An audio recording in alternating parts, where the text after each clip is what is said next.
몸의 통증 때문에 일상이 힘드시다고요? 국가대표 주치의였던 이 나영무가 아프지 않고 건강하게 사는 법 알려드리겠습니다. 통증 잡고 건강한 삶 누리자. 통증 제로 라이프.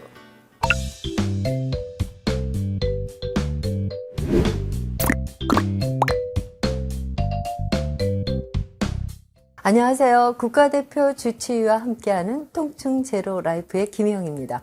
여러분 건강하게 잘 지내고 계신가요? 우리 몸 여기저기 크고 작은 통증들이 생길 때가 많은데 막상 이 병원을 가자니 쉽지 않고 또 병원을 다녀왔다고 해도요, 계속 어떻게 관리해야 하는지 막막할 때가 많습니다. 그런 우리를 위해서 박지성, 손흥민 등의 국가대표 축구 선수들뿐만 아니라 김연아 선수, 또 박세리 선수 등의 주치이셨던 나영무 선생님께서 여러 질환을 예방하거나 또 통증을 완화시키는 방법, 거기에 또 매일 집에서 간단하게 할 수 있는 운동법까지 통증 제로 라이프를 위한 통증 제로 방법을 알려주신다고 합니다. 선생님 안녕하세요. 네, 안녕하세요. 나영무입니다. 통증 때문에 일상생활에서 불편함을 많이 느끼시죠? 그런 분들을 위해서 제가 통증 잡는 법을 좀 알려드리려고 합니다. 자, 우리가 첫 주제로 다뤄볼 통증 부위는 어딜까요? 어깨. 정말 어깨 많이 아파요. 정말 어깨 아프다는 분은 그냥 다 저 아프면 너도 아프고 남도 아프고 다 아프더라고요. 어깨 통증은 40 넘으면 누구나 경험한다고 생각되기도 하고요. 뭐 어쩔 수 없지 뭐 라고 얘기하는 경우도 많이 봤습니다. 컴퓨터를 오래 해서 잠을 잘 못 자서 등등 이유도 진짜 다양하더라고요. 네. 어깨 질환은 뭐 갑자기 생기는 것도 있지만 거의 대부분이 이제 퇴행성으로 많이 생기게 됩니다. 쉽게 얘기해서 이제 많이 써서 많이 달아서 생기는 건데, 여러분들 아시다시피 어깨 관절이 360도 돌아가게 됩니다. 그래서 운동 범위가 굉장히 넓죠. 그러다 보니까 이런 동작 저런 동작에서 다치기가 쉽다는 게 있죠. 네, 그렇군요. 저도 어깨가 아파가지고 병원에서 치료받으려고 한 1년 반, 2년 고생한 것 같아요. 근데 대부분 뭐 오십견이라는 얘기도 있고, 뭐 어떤 질환으로 병원에 자주 오시나요? 그래서 이 어깨는 우리가 보통 많이 알고 있는 그 회전근개 파열, 회전근개 건염 이런 형태를 많이 들어보셨을 겁니다. 오십견도 상당히 많이 들어보셨을 거고요. 이게 거의 한 70~80%를 차지하게 됩니다.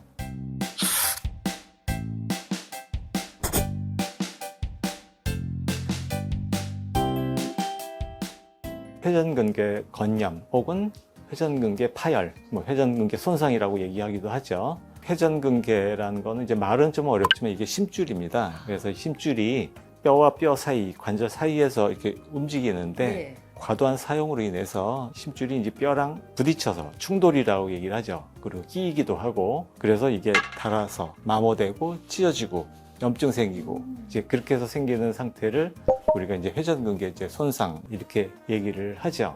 회전근개 손상은 어떨 때 생기는 거예요? 그래서 이런 경우는 이제 대부분 많이 써서 일을 많이 하는 주부라든지 운동을 좀 무리하게 해서 뭐 라켓 스포츠를 한다든지, 그다음에 무거운 거 들다가 삐끗하고, 그다음에 또 이 자세가 구부정하게 되면 어깨가 앞으로 이렇게 말려버립니다. 그럼 또 이제 충돌이 많이 생겨서 어깨 심줄이 손상이 될 수가 있고, 컴퓨터를 많이 하거나 운전도 오래 할 때도 어깨 심줄에 많이 문제가 있기 때문에 이 회전근개 손상은 아주 다양한 우리 일상생활 동작에서 나타나게 됩니다. 쉽게 회전근개 파열이 있을 수 있는 얘기네요. 회전근개 손상으로 인해서 어깨가 아프면 많이 안 움직이게 되죠. 네. 그럼으로써 굳어서 오는 2차적인 오십견이 발생할 수 있다는 것을 또 유념을 하셔야 됩니다. 평소에 그렇다면 조심해야 할 것들이 있을 것 같은데 어떻게 하면 그런 거를 좀 저희가 잘 지키고 갈 수 있을까요? 그래서 이제 원인을 알면 우리가 이제 어떻게 조심해야 될 게 나오죠.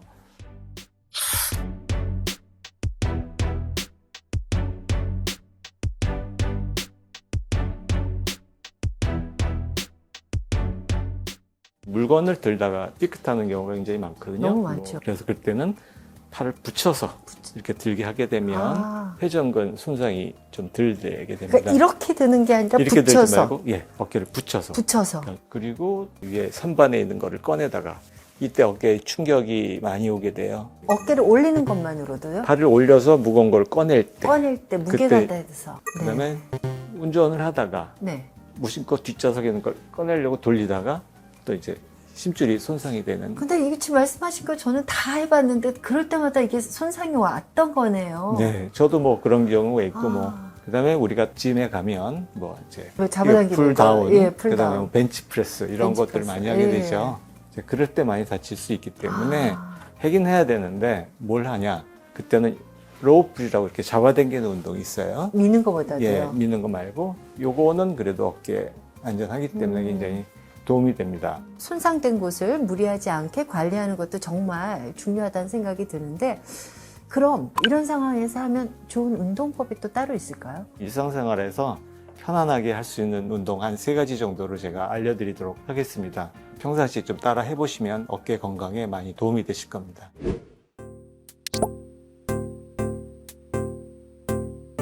팔을 옆으로 한 20도 정도 벌린 상태로 해서 어깨를 뒤로 비틀고 앞으로 비틀고 그거를 이제 반복을 하게 됩니다. 뒤로 비틀 때는 뒤에 날개뼈를 같이 뒤로 움직이면서 같이 해주면 도움이 됩니다. 그래서 이거를 한 번에 10회씩 해서 하루에 3세트 정도 기본으로 해서 횟수는 좀씩 더 증가를 시키시면 되겠습니다. 고무밴드를 잡고 오른 팔꿈치를 몸에 붙이고 팔꿈치의 각도는 약 90도를 유지한 상태로 해서 안에서 바깥쪽으로 당겨주면서 운동을 하게 됩니다.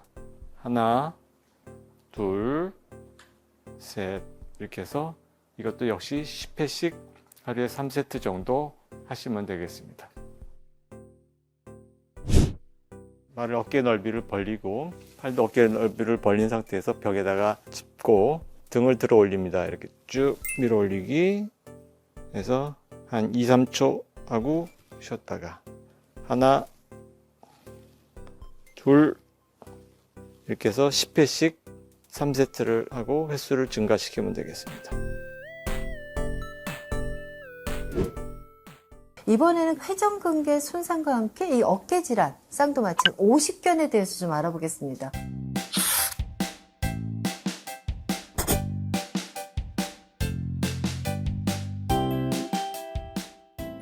보통 50대에 많이 생긴다고 해서 이제 50견 그렇다고 40대에 안 생기는 건 아니고 60대도 생길 수가 있고요. 대부분 이제 근육이 뭉치거나 많이 안 쓰거나 혹은 만성적인 염증으로 인해서 이 관절들이 유착이 돼서 이제 굳어버리는 거죠. 그래서 동결견, 어깨가 굳었다. 그런 표현을 많이 쓰고 있어요. 정확한 명칭은 이제 유착성 피막염이라고 굉장히 어려운 용어인데 이 어깨를 싸주고 있는 이제 피막이 있어요. 네네. 거기에 염증이 생겨서 그게 늘러붙는 거죠. 그래서 딱딱하게 굳어버려서 움직일 수 없는 상태. 그래서 조금이라도 움직이면 막 찢어지는 듯한 통증 이런 게 생기는 거죠. 그래서 이 오십견은 완전히 굳어서 못 움직인 상태고 처음부터 아픕니다.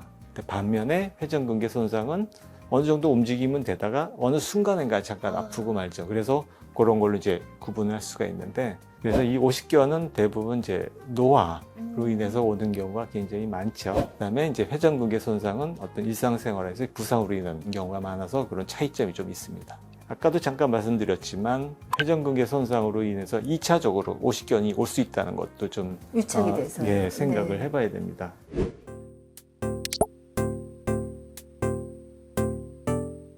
어깨를 앞뒤로 거의 한 360도 그래서 한 번, 두 번, 세 번 그래서 10번 하고 그다음에 또 반대로 뒤에서 앞으로 크게 최대한 원을 크게 만들면서 이렇게 돌리면 되겠습니다.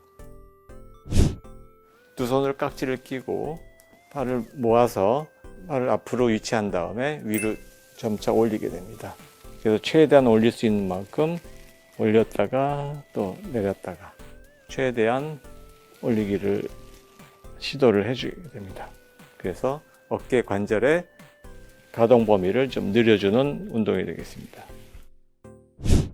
우리가 떼미는 자세처럼 올렸다 내렸다가 올렸다 내렸다가 한 번, 두 번, 세 번 해서 10회를 기준으로 하시고 그 다음에 또 팔을 바꿔서 이번에는 반대쪽으로 한 번, 두 번, 세 번 이렇게 하시면 어깨 회전 범위를 많이 늘릴 수가 있습니다. 모든 질환은 이제 각기 맞는 운동법이 있습니다. 어떤 질환은 스트레칭이 필요한데 근력 운동하면 더 나빠질 수가 있습니다. 예를 들어서 회전근개 손상, 파열이 됐을 때 스트레칭을 하게 되면 오히려 더 찢어질 수가 있는 거죠. 반면에 오십견에서는 스트레칭이 필요한데 근력 운동을 해주게 되면 오히려 더 아플 수가 있기 때문에 운동이 좋은 운동인데 그걸 잘못하게 되면 오히려 독이 될 수 있기 때문에 적재적소에 맞게끔 하는 운동을 찾아서 해야 되는 겁니다. 아까 이제 회전근개 손상하고 이제 오십견 얘기를 했는데 회전근개 손상으로 인해서 이제 오십견이 왔을 때는 사실 딜레마입니다. 이거는 오십견을 위해서는 스트레칭을 해야 되겠고 회전근개 손상을 위해서는 근력 운동을 해야 되는데 두 개가 같이 있는 거죠. 이런 경우 상당히 어렵습니다. 그래서 많은 환자분들이 이제 그런 것들로 이제 고민을 하게 되세요. 그랬을 때는 이제 더 중요한 거, 찢어진 게 많으면 그거를 먼저 해결해서 근력 운동을 살살 해주면서 그 다음에 굳은 걸 또 조금씩 풀어나가는 이런 이제 완급을 조절하는 지혜가 좀 필요한 거죠. 모르면 이렇게 도리어 병을 만들 수도 있었네요. 네. 내 통증이 어떤 질환에 해당하는지 잘 확인하고 그 다음에 운동법도 잘 선택하시길 바랍니다.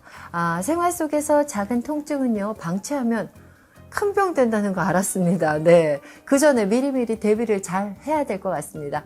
그럼 다음에는요, 또 다른 부위의 통증 제로법에 대해서 나영무 박사님의 얘기 들어보겠습니다. 다음 영상에서 만나 뵙겠습니다.